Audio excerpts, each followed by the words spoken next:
اس پر انشاءاللہ میں آگے گفتگو کرتا ہوں. تو وہ ان کو رب مانتے تھے. یا صاحب یہ سجن ارباب متفرقون، یہ اتنے رب تم نے بنا رکھے ہیں، یہ بہتر ہیں یا ایک اللہ بہتر ہے؟ یہاں پر وہ مجھ سے گزرا نہیں جا رہا. یہ جو سیدنا یوسف علیہ السلام نے فرمایا نا ام اللہ خیر ام اللہ الواحد القہار، یہ ایک اور مقام پر بھی آتا ہے قرآن کریم میں، سورہ نمل کے اندر بھی. وَقُلِ الْحَمْدُ لِلَّهِ وَسَلَامٌ عَلَىٰ عِبَادِهِ الَّذِينَ اصْطَفَىٰ اللَّهُ خَيْرٌ أَمَّا يُشْرِكُونَ. اور یہاں بھی یوسف علیہ السلام فرماتے ہیں وہ ایک رب بہتر ہے جس کا ساری کائنات پر کنٹرول ہے، یا یہ بہتر ہے؟ تو یہ جو بہتر کا لفظ بولا ہے نا سیدنا یوسف علیہ السلام نے، ان کے لیے ان کے اندر تو سرے سے کوئی بہتری ہے ہی نہیں. یہ آپ نے کیوں فرمایا؟ اس لیے کہ وہ ان کے اندر بہتری مانتے تھے. ان کو بات سمجھانے کا ایک اسلوب اختیار کیا گیا ہے کہ وہ بہتر ہیں. اسی طرح اللہ خیر مما یشرکون، اللہ بہتر ہے یا وہ بہتر ہیں جن کو تم نے اللہ کا شریک کیا ہوا ہے؟ اللہ تعالیٰ نے بھی وہی فرمایا. تو یہاں پھر میں پچھلے پروگرام والی بات لانا چاہتا ہوں کہ قرآن کے اندر جو اسلوب اسالیب ہوتے ہیں ان میں ایک اسلوب یہ بھی ہوتا ہے کہ جب بات کرنی ہو مخالف سے تو جو اس کا غلط عقیدہ ہے اس غلط عقیدے کے مطابق اس سے بات کی جائے تاکہ وہ بات سننے کے اوپر امادہ ہو جائے اور وہ بات سن سکے. تو ان سے یہ سوال کیا جا رہا ہے وہ بہتر یا یہ بہتر؟ حالانکہ ان میں تو بہتری ہے ہی کوئی نہیں، لیکن ان کے اعتقاد میں چونکہ بہتری تھی اس لیے خیر کا لفظ یہاں پر آیا. تو یہاں پر ایک تو ارباب کی بات ہے اور ایک دوسری وہ خیر کی بات ہے، وہ ان کو رب مانتے تھے. تو حافظ صلاح الدین یوسف صاحب اس کی تفسیر میں لکھتے ہیں کہ جو اپنے خداؤں کے تم نے مختلف نام تجویز کر رکھے ہیں، یہ خداؤں میں کہہ رہا ہوں، انہوں نے کہا معبودوں کے، قرآن میں ہے اربابن، جو تم نے ارباب کے نام لکھے ہیں، لیکن چونکہ وہ وسیلے کو انہوں نے عبادت کا نام دیا ہوا ہے اس لیے اپنی دنیا میں خوش ہیں کہ ہم اس کا ترجمہ معبود کر رہے ہیں. تم نے جو ان معبودوں کے جو مختلف نام تجویز کر رکھے ہیں، مثلاً غریب نواز، گنج بخش، کرنی والا، کرما والا وغیرہ، یہ سب تمہارے خود ساختہ نام ہیں. تو وہ یہ کہہ رہے ہیں کہ یوسف علیہ السلام کے زمانے میں لوگ اسی طرح عبادت کرتے تھے ان اپنے خداؤں کی جیسے ہمارے زمانے میں یہ گنج بخش اور ان کی عبادت کی جاتی ہے. تو وہ بھی صالحین کی گویا عبادت کرتے تھے. استغفر اللہ العظیم. اسی کے اوپر میں نے الحمدللہ بیان کر دیا جو اللہ تعالی نے توفیق دی تھی. اب میں مسئلہ ربوبیت پر آج سورۃ الرحمن سے چند چیزیں جو ہے نا وہ آپ کے سامنے آپ کو سناتا ہوں. سورۃ الرحمن کی چند آیات. اب پہلے میں یہ بتا دوں کہ یہ سورۃ الرحمن کی چند چیزیں میں کیوں بتانے لگا ہوں. مجھے کبھی کبھی بڑی خوشی ہوتی ہے اس بات سے کہ جو پروگرام ازالہ شبہات سننے والے ناظرین ہیں ان کے اندر کبھی کبھی میں کچھ کرنٹ محسوس کرتا ہوں جب وہ فون کر کے مجھے بتاتے ہیں. یہ سورۃ الرحمن کی جو بات اب میں آپ کو بتانے لگا ہوں وہ یہ ہے کہ پتہ نہیں کتنے پروگراموں کی بات ہوگی جب میں نے مسئلہ ربوبیت کے بارے میں آیات تلاوت کی تھی. یہ ان دنوں کی بات ہے کہ میں نے یہ کہا تھا کہ سورۃ الرحمن کے اندر جو بار بار فَبِأَيِّ آلَاءِ رَبِّكُمَا تُكَذِّبَانِ آیا ہے، اللہ سبحانہ و تعالیٰ نے مشرکوں کا اس کے اندر یہ رد فرمایا ہے کہ تم ربوبیت کو کیوں نہیں مانتے. یہ اصل میں رد ہے ان کا. وہ وقت میں نے کہا کسی وقت اس کو کریں، میں اس کو آگے بیان کروں گا. وہ وقت گزر گیا. تقریباً کوئی مہینہ ڈیڑھ یا 2 مہینے ہو گئے ہوں گے کم و بیش. مجھے اللہ اکبر آسٹریا سے کسی بچی نے فون کیا، آسٹریا سے. تو وہ مجھے کہتی ہیں انکل آپ نے ربوبیت کا مسئلہ بیان کرتے ہوئے یہ کہا تھا کہ فَبِأَيِّ آلَاءِ رَبِّكُمَا تُكَذِّبَانِ میں ان کا رد ہے. اس کے بعد آپ نے اس کی وضاحت نہیں کی کہ وہ رد کیسے ہے. تو میں نے کبھی پروگرام ازالہ شبہات مس نہیں کیا.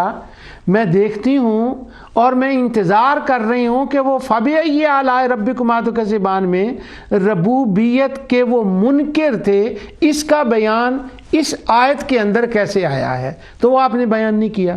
میں نے کہا بیٹے اب تو وہ بتوں کی دنیا ہے، اس سے میں ذرا نکلوں، اور جب میں بتوں کی دنیا کو ختم کروں گا اور پھر میں شرک اور شرک کی تاریخ اور معنی اور اس کا غلط اطلاق اس کو شروع کروں گا، اس کے شروع کرنے سے پہلے یہ فَبِأَيِّ آلَاءِ رَبِّكُمَا تُكَذِّبَانِ کی مسئلہ ربوبیت کے اوپر میں ایک پروگرام انشاءاللہ ضرور کروں گا۔ اب وہ وقت گزر گیا، مجھے اس بیٹی کا نام بھول گیا، ورنہ وہ آسٹریا والی کا، ورنہ میں اس کا نام ضرور ذکر کرتا۔ اب اس کے کہنے پر اور اس کی اس یاد رکھنے پر کہ ازالہ شبہات کے اندر یہ بات ہوئی اور اس کا دوسرا پارٹ بیان نہیں ہوا، تو وہ میں پروگرام اس کے اوپر کر رہا ہوں۔ سورۃ الرحمن، سبحان اللہ، یہ سورۃ الرحمن وہ سورت ہے جو قرآن کی زینت ہے، اور اس کے اندر 31 بار فَبِأَيِّ آلَاءِ رَبِّكُمَا تُكَذِّبَانِ آیا ہے۔ اب فَبِأَيِّ آلَاءِ رَبِّكُمَا تُكَذِّبَانِ اتنی بار آنا، اس کے اندر پہلے ایک موٹی سی بات میں سمجھاتا ہوں، اتنی بار یہ آیا ہے اور ظاہراً یہ تکرار ہے، اور کسی زبان کے اندر تکرار تو درست نہیں ہوتا کہ وہ تکرار ہو، ایک ہی بات کو بار بار کیا جائے۔ تو جو مشرکین تھے جب قرآن کریم نازل ہوا، علامہ قرطبی نے اس کی ابتدا میں یہ بات لکھی ہے کہ جب قرآن کریم نازل ہوا تو صحابہ نے یہ صورت سنی تو ان میں سے آپس میں وہ باتیں کرنے لگے کہ بھئی واہ واہ واہ واہ واہ واہ، کمال ہو گئی، اتنا جامع کلام اور اتنی چاشنی اور اتنا مزیدار کلام، اگر مشرکین اس کلام کو سن لینا سورۃ الرحمن کو تو وہ کبھی بھی قرآن کا انکار نہ کریں۔ آج تک انہوں نے دھیان سے سنا ہی نہیں، کوئی ہے جو ان کے سامنے جا کر یہ کلام پڑھے۔ تو عبداللہ بن مسعود رضی اللہ تعالیٰ عنہ نکلے، وہ کہتے ہیں میں جاتا ہوں۔ تو حضرت عبداللہ بن مسعود وہاں کعبے کے اندر گئے اور انہوں نے ساری سورۃ الرحمن پڑھی، اور چاشنی اتنی کمال کی کہ وہ سارے مشرکین سنتے رہے، اور جب وہ اینڈ پر پہنچے تو کہتے ہیں یہ کیا ہے، جیسے چلہ بندہ بات کرتا ہے نا، کیا ہے؟ انہوں نے کہا وہ جو محمد کہتے ہیں نا مجھ پر اللہ کی طرف سے نازل ہوا ہے، یہ وہ کلام۔ انہوں نے کہا او پھر تو نہیں ہم سنتے۔ تو عبداللہ بن مسعود رضی اللہ تعالیٰ کے وہ گلے پڑ گئے، ان کو تکلیف بھی انہوں نے پہنچائی۔ اب وہ مشرک جو قرآن کو ماننے کے لیے تیار نہیں کہ اللہ تعالیٰ کی یہ کتاب ہے، اس پر اعتراض کرتے ہیں، جب 31 بار اس کے اندر یہ بار بار آیا تو میں سوچا کرتا تھا بچپن میں کہ یہ تو مشرکین کے لیے ایک گولڈن ٹائم تھا کہ وہ اس کے اوپر اعتراض کرتے کہ یہ تکرار کیوں اتنا ہے۔ مثلا وہ یہ کہتے ہیں کہ ام یقولون افترا، یہ تو گڑا ہوا ہے۔ کبھی وہ کہتے تھے بل قالوا ادغاث احلام بل افتراہ بل ہوا شاعر، یہ پریشان کن خوابوں کا مجموعہ ہے، نعوذ باللہ، یہ تو شاعر کا کلام ہے، یعنی وہ جو آتا وہ کہتے۔ تو سورۃ الرحمن کے اندر اتنی بار یہ بات ریپیٹ ہوئی ہے فَبِأَيِّ آلَاءِ رَبِّكُمَا تُكَذِّبَانِ، تو وہ کہتے یہ کیا؟ اور پھر ان کے اندر ایک اور، لیکن انہوں نے اعتراض نہیں کیا، ایک اور بات بھی ہے، وہ یہ کہ سورۃ الرحمن کے اندر آخری آیات میں جنت کی نعمتوں کا ذکر ہے۔ اس کے بعد تو چلو وہ نہ اعتراض کرتے کہ اللہ تعالیٰ کی نعمتوں کو، کون کون سی نعمتوں کو جھٹلایا کہ وہ ساری نعمتوں کا ذکر ہے، لیکن درمیان میں جو آیات آتی ہیں وہ تو جہنم کے بارے میں ہے کہ حاذہ جہنم التی یکذب بہا المجرمون یطوفون بینہا و بین حمیم آن فبأی آلاء ربکما تکذبان۔ تو اب یہ جو چیزیں ہیں اس پر تو وہ کہہ سکتے تھے کہ جہنم میں ان کو پکڑا جائے گا اور پھینکا جائے گا اور تم اللہ کی کون کون سی نعمتوں کو جھٹلائے گے، تو یہاں تو وہ سوال اٹھا سکتے تھے، مگر انہوں نے اس پر بھی کوئی سوال نہیں اٹھایا۔ پورا ذخیرہ تاریخ اسلام کے اندر کبھی یہ نہیں ہوا، کبھی کوئی روایت نہیں کہ انہوں نے اس کے اوپر یہ بات کی ہو، یا صحابہ ہی سوچ لیتے کہ وہ تو اس کے اوپر اعتراض کریں گے، اور وہ تو کہنے لگے نہیں نہیں نہیں، یہ صورت ہے جسے وہ سن کر ماننے پر مجبور ہو جائیں گے۔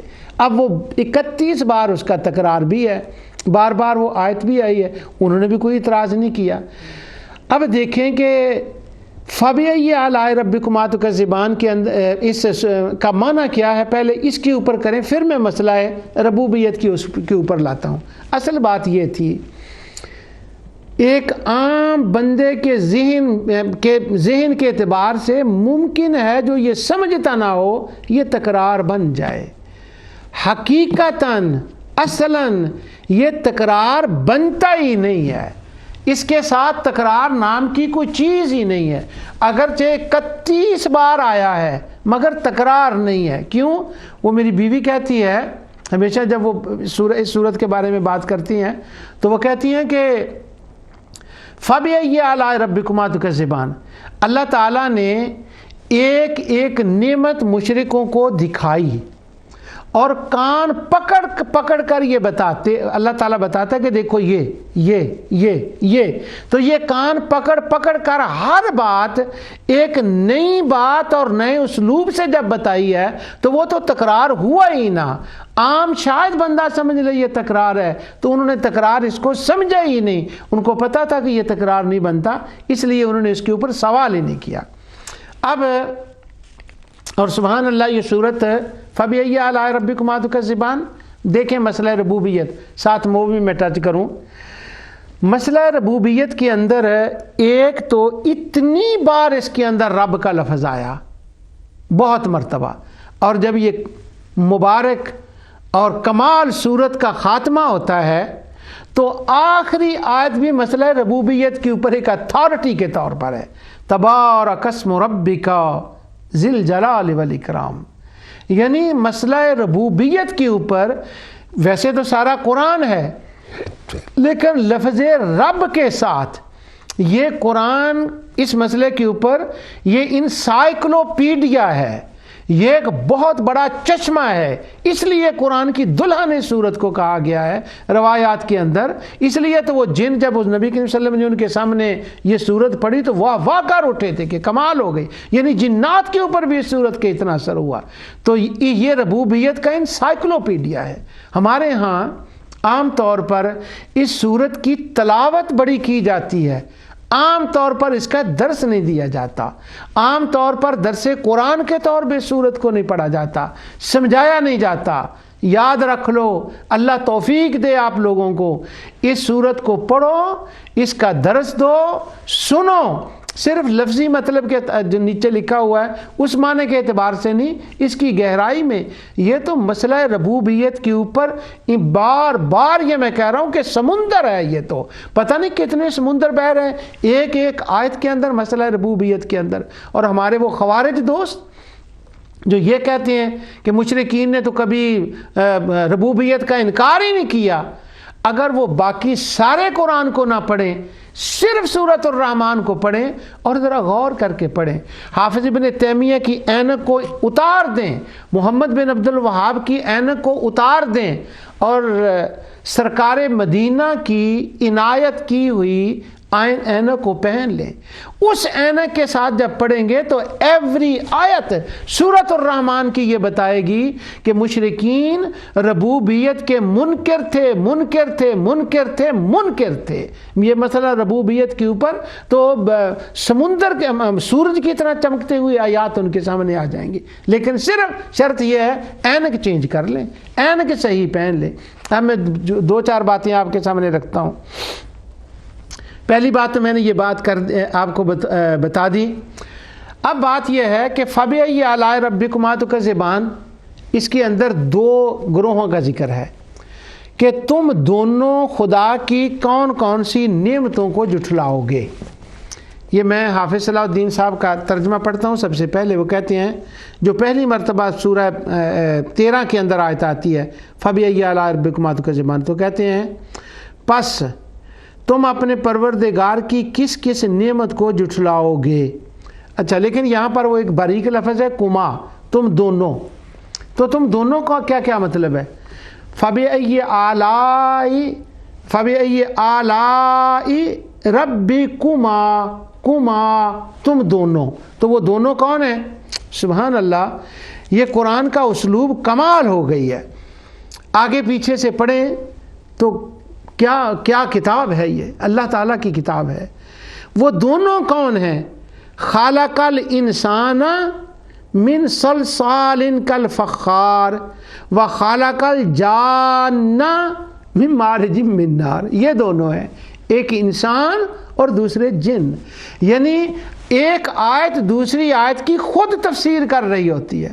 ایک اور پھر اس کے بعد آگے فَبِأَيِّ آلَاءِ رَبِّكُمَا تُكَذِّبَانِ، تو دونوں ہو گئے. پہلے تو یہ دونوں سمجھ لیں. اس کا صحیح مطلب یہ بنے گا، اے گروہ انسان، اے گروہ جن، تم دونوں اپنے رب کی کس کس نعمت کا انکار کرو گے، جھٹلاؤ گے.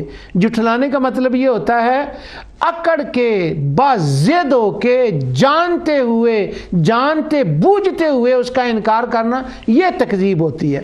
اب وہ اللہ تعالیٰ فرماتا ہے کہ کس کس نعمت کا تم انکار کرو گے، تکذیب کرو گے، جھٹلاؤ گے. بڑا مشکل لفظ ہے یہ، میں آگے اس کا مطلب بیان کروں گا انشاءاللہ. پہلا بات یہ ہوگی کہ انسان اور جن یہاں مراد ہیں. اور کون سے انسان مراد ہے یہاں پر؟ مومنین مراد ہیں، مسلمین مراد ہیں یہاں پر؟ نہیں، مشرکین انسان مراد ہیں اور مشرکین جنات مراد ہیں، کیونکہ یہ دونوں ہیں جنہوں نے اللہ کی نعمتوں کا انکار کیا. کس طرح سے انکار کیا؟ اسی صورت کے اندر ساری باتیں ہیں. واہ، انکار ایسے کیا کہ جو کچھ رزق ملتا ہے، عنایات ہوتی ہیں، وہ رب کرتا ہے. اور رب کا معنی یہ ہے کہ جو پرورش کرنے والا ہو، عطا فرمانے والا ہو. تو میں نے پچھلے پروگراموں میں حوالے پڑھ دیا، میں دوبارہ نہیں پڑھوں گا. مشرک، جنات اور انسان دونوں یہ کیا کرتے تھے؟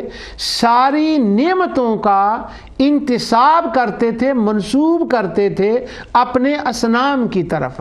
نفع نقصان سب ان کی طرف کہتے کہ یہ کرتے ہیں، یہ کرتے ہیں. تو اب ایک ایک نعمت اللہ سبحانہ و تعالیٰ نے دکھا کر کان سے پکڑ کر بتایا. یہ بتاؤ فَبِأَيِّ آلَاءِ رَبِّكُمَا تُكَذِّبَانِ، یہ تمہارے رب نے پیدا کی ہے، تمہارے رب نے دی ہے، یہ اس کا کرم ہے، یہ اس کی عنایت ہے، تم کیسے اس کا انکار کر سکتے ہو؟ واہ. اور ایک ایک دلیل آسمان سے شروع کی ہے سورۃ الرحمن کا.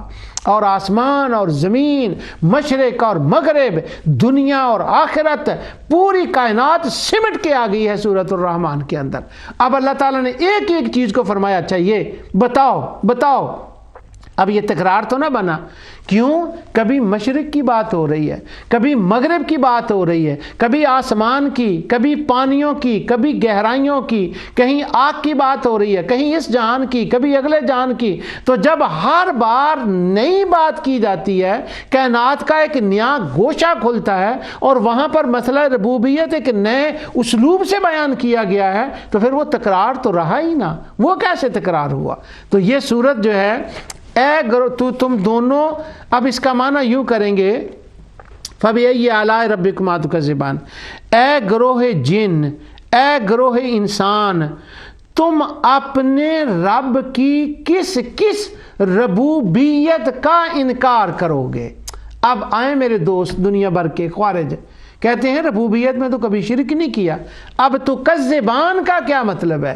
اللہ تو کہہ رہا ہے اے مشرکو جنوں، اے مشرکو انسانوں، تم انکار کرتے ہو، تم جھٹلاتے ہو.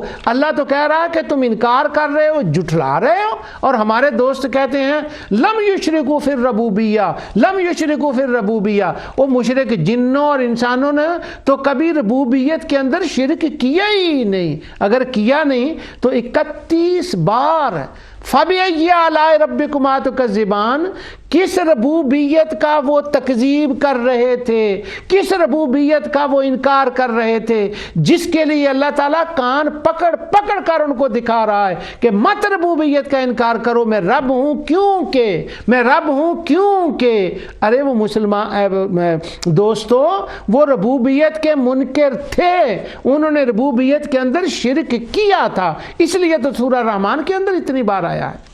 اب اگلی بات کرنے سے پہلے میں ایک بات کلیئر کر دوں یہاں پر، وہ یہ ہے ہمارے قرآن کریم کے جتنے ترجمے لکھے گئے ہیں ان کے اندر عام طور پر اس آیت کا ایک ہی معنی کیا گیا ہے کہ تم اپنے رب کی کن کن نعمتوں کو جھٹلاؤ گے. نعمت معنی کیا گیا ہے. میں اس وقت اس آیت کے جتنے ترجمے ہوئے ہیں وہ سب کو میں نے دیکھا نہیں ہے.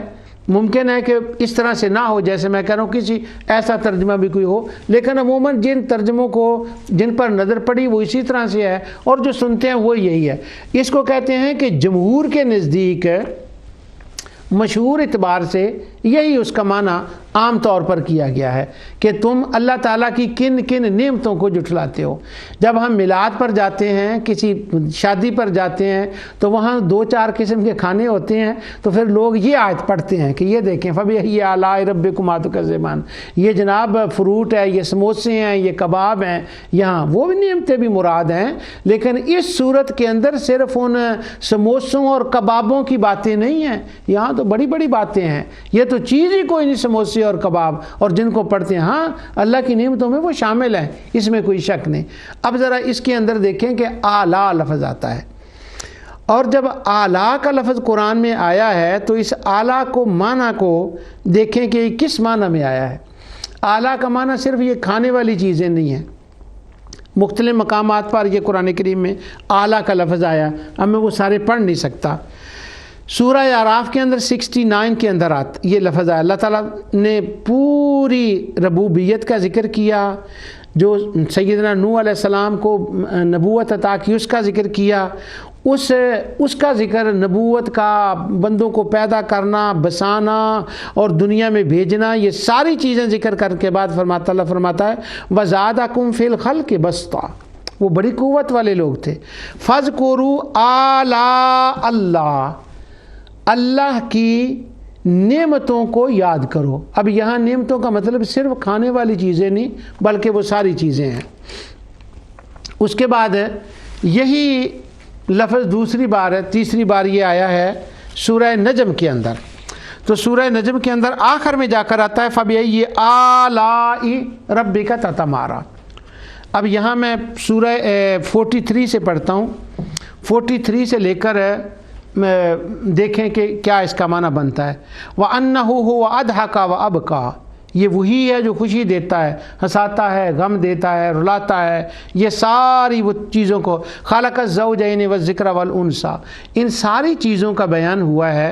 اور یہ آخر میں جا کر آتا ہے اور پھر تباہی کا، ان کے اس کا ذکر، تباہی کا ذکر بھی، جو قومیں تباہ ہوئی ہیں ان کا ذکر بھی پھر آخر میں آتا ہے فَبِأَيِّ آلَاءِ رَبِّكَ تَتَمَارَىٰ. تو جو ترجمہ میرے سامنے اس وقت پڑھا ہوا ہے اس کو میں پڑھ رہا ہوں. اے انسان تو اپنے پروردگار کی کن کن نعمتوں میں شک کرے گا.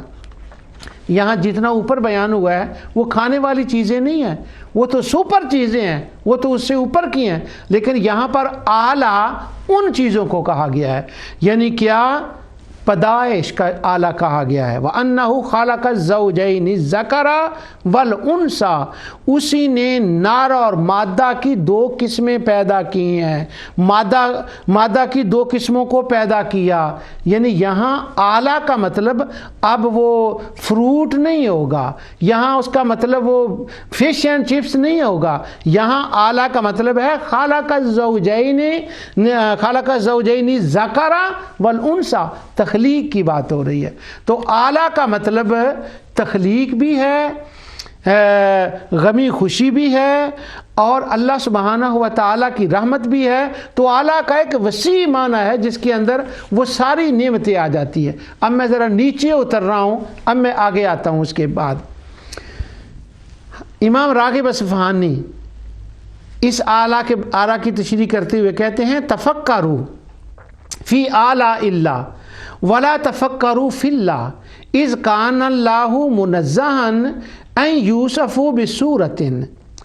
اللہ سبحانہ و تعالیٰ کے بارے میں یہ کہا گیا ہے کہ اللہ تعالیٰ کی قدرتوں میں، اس کی مخلوق میں غور و فکر کرو، اللہ کی ذات میں غور و فکر نہ کرو، کیونکہ اللہ تعالیٰ پاک ہے اس بات سے کہ اس کی صورت کو بیان کیا جائے.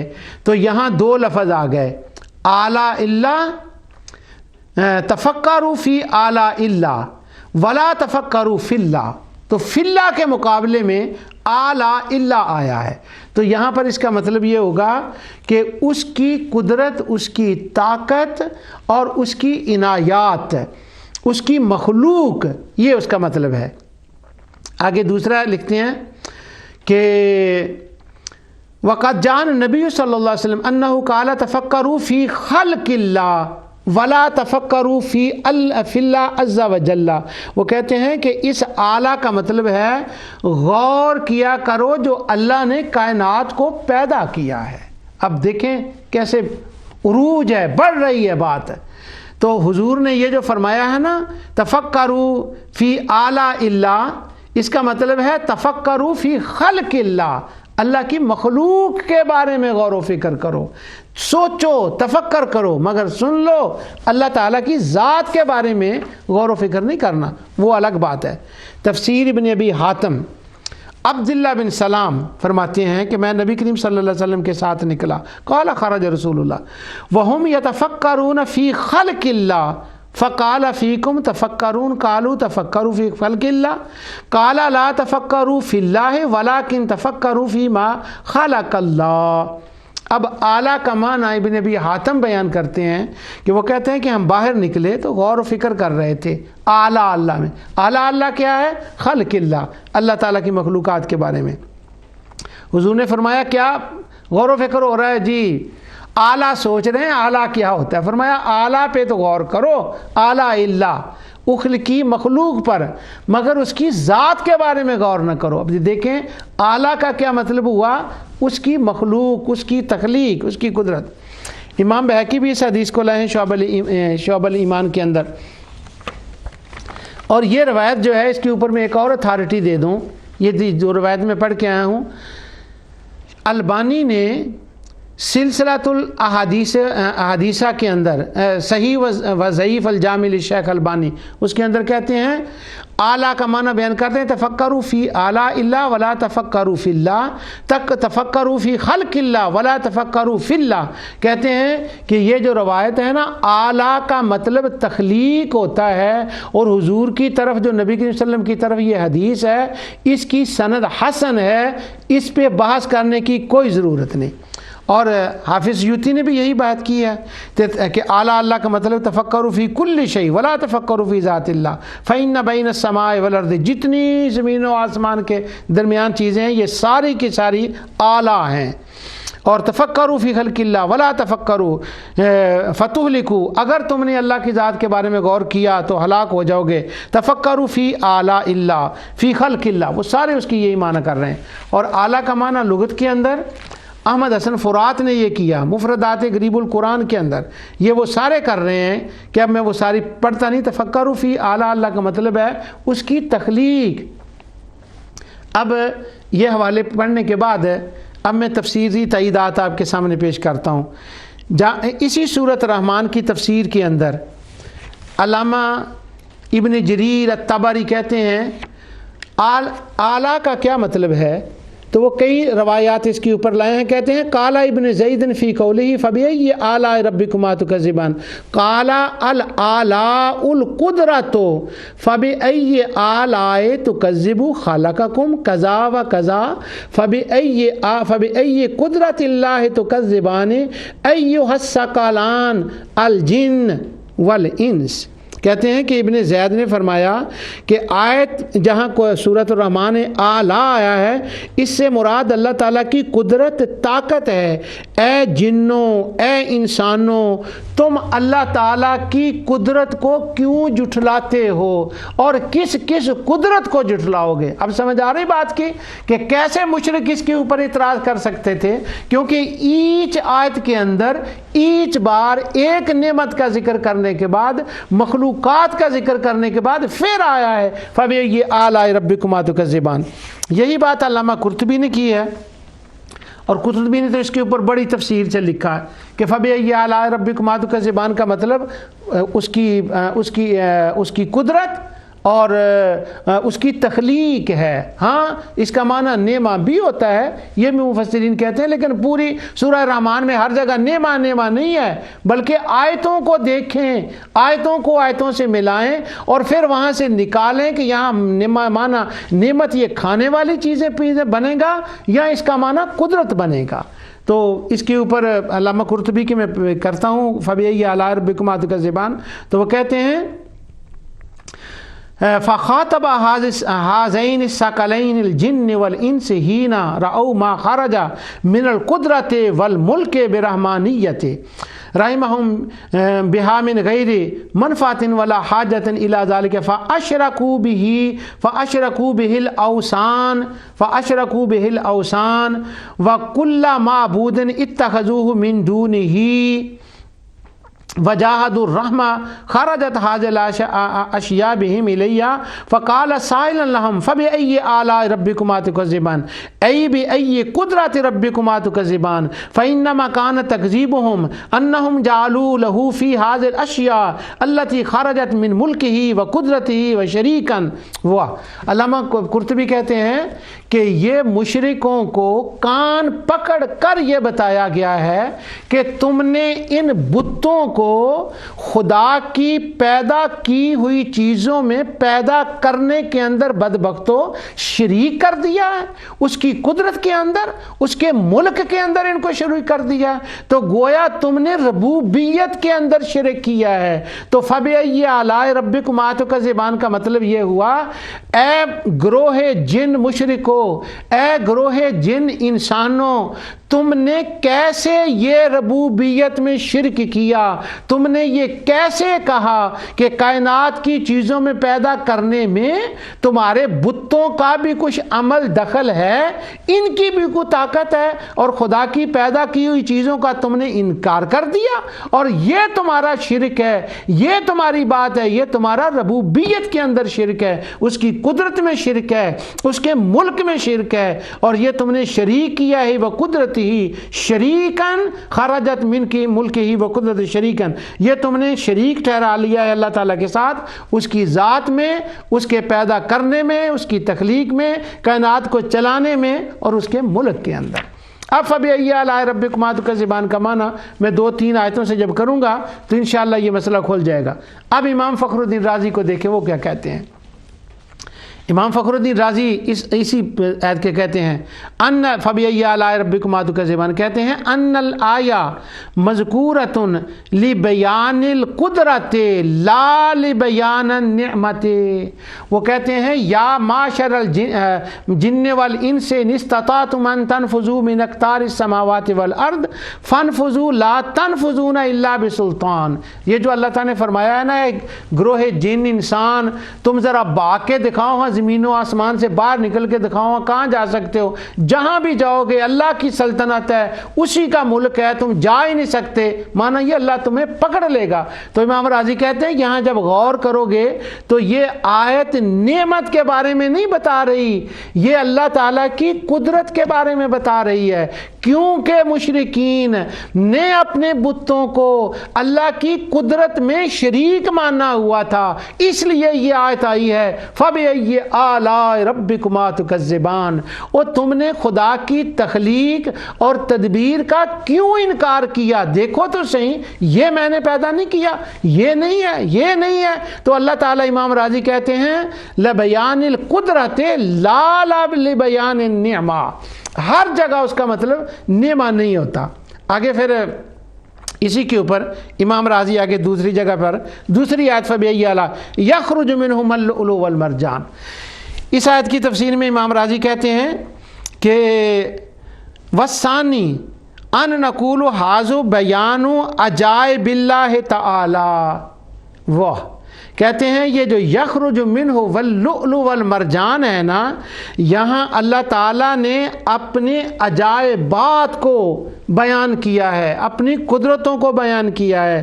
لا بیان النعمی، یہاں پر اللہ تعالیٰ نعمتوں کا ذکر نہیں کر رہا، یہاں تو اپنی قدرتوں کا ذکر کر رہا ہے کہ یخرج منہ اللؤلؤ والمرجان. وہ پانیوں کے نیچے کیا کیا پیدا کیا. اب لولو کیا ہوتا ہے اور مرجان کیا ہوتا ہے؟ ہم تو اس کو موتی سمجھ رہے ہوتے ہیں نا. اب ماڈرن دنیا میں جائیں تو جن انگریزوں نے اور سائنسسٹوں نے اس قرآن کی اس آیت کے اوپر تحقیق کی ہے، کمال ہو گئی ہے. وہ کہتے ہیں کہ مرجان کا مطلب تو کچھ اور ہی ہوتا ہے. یہ تو بڑی گہری آیت ہے کہ جتنی چیزیں سانس لینے والی ہیں وہ مرجان آسٹریلیا کے سمندروں کے اندر ایک چیز ہے، وہ سانس لیتی ہے، اس کی سانس کی وجہ سے یہ زندہ ہیں، حرکت آتی ہے اس کے اندر. تو اللہ تعالیٰ نے فرمایا کہ دیکھو تو صحیح کہ میں کیا رب ہوں، تمہارے لیے کیا کیا انتظام کیے ہیں، میری ان قدرتوں کا، ان عنایات کا تم انکار کرتے ہو. تو معنی کیا نکلا؟ اور ربوبیت میں شرک کیوں کرتے ہو؟ تو فَبِأَيِّ آلَاءِ رَبِّكُمَا تُكَذِّبَانِ، یہ جو بار بار ہے یہ کان پکڑ پکڑ کر مشرکوں، جنوں، انسانوں کو کہا گیا ہے کہ تم اللہ کی ربوبیت میں کیوں شرک کرتے ہو. یہ اس کا معنی ہے. تو امام راضی نے کہا ھذا بیان عجائب اللہ تعالی لا بیان النعم. واہ، بڑے کمال کے الفاظ ہیں آگے امام راضی کے جو انہوں نے اس کے اوپر فرماتے ہیں ان النار ایضا اصل لمخلوق عجیب وبینا بکونه یخرج من اللؤلؤ والمرجان. سبحان اللہ. تو آگے اس کے بعد انشاءاللہ اللہ نے موقع دیا تو پھر وہ میں اس کے حوالے سے پڑھوں گا. آگے فتح القدیر قاضی شوکانی کی تفسیر سے میں بتاتا ہوں. وہ فَبِأَيِّ آلَاءِ رَبِّكُمَا تُكَذِّبَانِ کا معنی بیان کرتے ہوئے کہتے ہیں وَالْآلَاءُ إِنَّهَا الْقُدْرَةُ ای فَبِأَيِّ قُدْرَةِ رَبِّكُمَا تُكَذِّبَانِ. وہ کہتے ہیں کہ یہاں پر اللہ تعالیٰ نے اپنی قدرت کو بیان کیا ہے اور مشرکوں کو سے یہ سوال کیا ہے کہ بتاؤ تم اس کی ربوبیت کا کیسے انکار کرتے ہو. سبحان اللہ. اہل بحر المدید کے اندر بالکل یہی بات وہ آئی ہے. کہتے ہیں کہ التوبیخ ومعنی تکذیبہم بآلائہ تعالی کفرہم بہا واما بانکار کونہ نعمتا فی نفسہ کتعلیم القرآن وما یستند الیہ من النعم الدینیہ واما انکارہ کونہ من اللہ تعالی مع الاعتراف کالنعمہ. وہ طویل عبارت ہے آگے. فی العبادہ اشراکہ اللہ تعالی انذر ابا سعود فبأي آلاء ربکما تکذبان. وہ کہتے ہیں کہ یہاں پر یہ جو اعلیٰ کا معنی بیان کیا گیا ہے یہ ڈانٹ ڈپٹ کی گئی ہے مشرکین کو جو انہوں نے اللہ سبحانہ و تعالیٰ کی اس نعمت کا انکار کیا ہے جو قرآن کی صورت میں ان کو ملی. دینی نعمت، دنیاوی نعمت، یہ ساری باتیں انہوں نے کہا کہ اس کے اندر آ جاتی ہیں. وہ قدرت البیان والی بات آ گئی. روح المانی نے اس کے اوپر بڑی تفصیل سے لکھا، ابو سعود نے اس کے اوپر بڑی تفصیل سے لکھا. وہ سارے یہی کہتے ہیں کہ بِإِسْنَادِهِ غَيْرِ تَعَالَى اشْتِرَاكًا أَوْ اسْتِقْلَالًا صَرِيحًا دَلَالَةً فَإِنَّ إِشْرَاكَهُمْ لِآلِهَتِهِمْ مَعَ اللَّهِ تَعَالَى لِبَادَ مِنْ دَوَاءِ إِشْرَاكِهِمْ لَهُ بِهِ تَعَالَى فِيمَا يُوجِبُهَا وَالتَّعْبِيرُ عَنْ كُفْرِهِمْ الْمَذْكُورِ بِالتَّذْكِيرِ لما ان دلالة آلاء المذکورہ على وجوب الایمان والشکر شہادت منها من ذلك فکرهم بتکذیبهم فبأي آلاء ربکما تکذبان. تو وہ کہتے ہیں، ابو سعود کہتے ہیں اور روح المانی، صاحب روح المانی، وہ کہتے ہیں کہ یہ اصل میں یہ بات یہ کی گئی ہے کہ اللہ تعالیٰ کے ساتھ کسی کو شریک کرنا اس کے پیدا کرنے میں، اس کی نعمتوں میں، کائنات کو چلانے میں یا عبادت میں، کسی بات میں بھی اگر کوئی شریک کرے تو یہ تکذیب ہوگی. تو فَبِأَيِّ آلَاءِ رَبِّكُمَا تُكَذِّبَانِ کا معنی یہ بنا کہ اس کا معنی یہ ہے کہ تم اللہ تعالیٰ کی کن کن قدرتوں کا انکار کرتے ہو. ہاں نعمت بھی اس کا معنی ہوتا ہے، لیکن سورہ الرحمن کے اندر موسٹلی مقامات پر اگر آپ دیکھیں تو وہاں قدرت ہے جیسے اس نے اس کا معنی کیا ہے. یہ تو انسائکلوپیڈیا ہے مسئلہ ربوبیت کا. آگے میں نے مختلف ایک حوالہ اور پھر وہ مختلف لغت کے حوالے میں نے لکھے ہوئے ہیں، اس کو میں چھوڑ دیتا ہوں. مفتی احمد یار خان نعیمی علیہ الرحمہ سورۃ الرحمن کی آیت فَبِأَيِّ آلَاءِ رَبِّكُمَا تُكَذِّبَانِ کی تفسیر میں لکھتے ہیں کہ اس طرح کے ہر وقت اور ہر آن اپنی قدرت کے آثار دکھاتا ہے، اپنی قدرت کے آثار دکھاتا ہے. کسی کو عزت دیتا ہے، کسی کو ذلت دیتا ہے. تو مفتی صاحب یہ فرماتے ہیں کہ یہ جو ہے نا یسألہ من فی السماوات والارض کل یوم هو فی شأن فبأی آلاء ربکما تکذبان. تو وہ کہتے ہیں یہاں پر یہ معنی ہے کہ تم اس کی کس کس قدرت کے آثار کو جھٹلاؤ گے، وہ تو ہمہ وقت تم اس کے در کے منگتے ہو، اور جو تم مانگتے ہو وہ ہر بات نئی شان سے، نئے انداز سے، نئی چاہت کے مطابق تمہیں دیتا ہے. واہ! انسان کو اگر دیکھیں، یسأل من فی السماوات والارض کل یوم هو فی شأن، اس آیت کی تفسیر میں کہ زمین و آسمان والے سب منگتے ہیں، سائل ہیں اس کے در کے. یسألہ من فی السماوات والارض، سب آسمان والے زمین والے اسی سے مانگتے ہیں، ہر روز وہ ایک شان میں ہے. یہ ترجمہ انہوں نے کیا. معنی اس کا یہ ہے بچہ ماں کے پیٹ میں، اس کی ضرورت اور ہے، پھر وہاں وہ دیتا ہے. وہ بچہ بڑا ہوا، اس کی ضرورت بدلی، پھر وہ دیتا ہے. انسان کی جیسے جیسے ضرورتیں بدلتی جاتی ہیں وہ ہر بار نئی شان سے اس کو عطا کرتا ہے. یہ اس کی قدرت نہیں ہے؟ کیا یہ تمہارے باطل خدا یہ کام کر سکتے ہیں؟ فَبِأَيِّ آلَاءِ رَبِّكُمَا تُكَذِّبَانِ، کس کس نعمت کو جھٹلاؤ گے؟ اب میں ٹائم بھی جا رہا ہے، اس کی ابتدا کو دیکھیں سورۃ الرحمن کی. پہلے شمس و قمر کا ذکر ہے، نجوم کا ذکر ہے، اور فرمایا یہ جتنی چیزیں ہیں یہ ساری کی ساری اس کو سجدہ کرتی ہیں، اور زمین آسمان کو اس نے پیدا کیا ہوا ہے، اور اس کا میزان ہے، ایک سیٹ اپ ہے. سائنسسٹ کہتے ہیں کہ یہ تو کمال پورے سائنس کی جیول ہے یہ آیت، کہ کائنات جو گھومتی ہے وہ ایک سسٹم پہ چل رہی ہے. ذرا سا اونچے نیچے ہو جائے تو وہ دڑم کر کے نیچے گر جائے، وہ سارا ختم ہو جائے. تو اللہ تعالیٰ نے اس میزان کا ذکر کیا ہے. اور پھر آگے انسان اور جنوں کی تخلیق کا ذکر، پہلے اوپر والی کائنات، پھر نیچے والی، پھر کہا کہ یہ یسجدان ہیں، یہ سارے سجدہ کرتے ہیں، تم کیوں نہیں اس کے آگے جھکتے. پھر فَبِأَيِّ آلَاءِ کے آگے باس.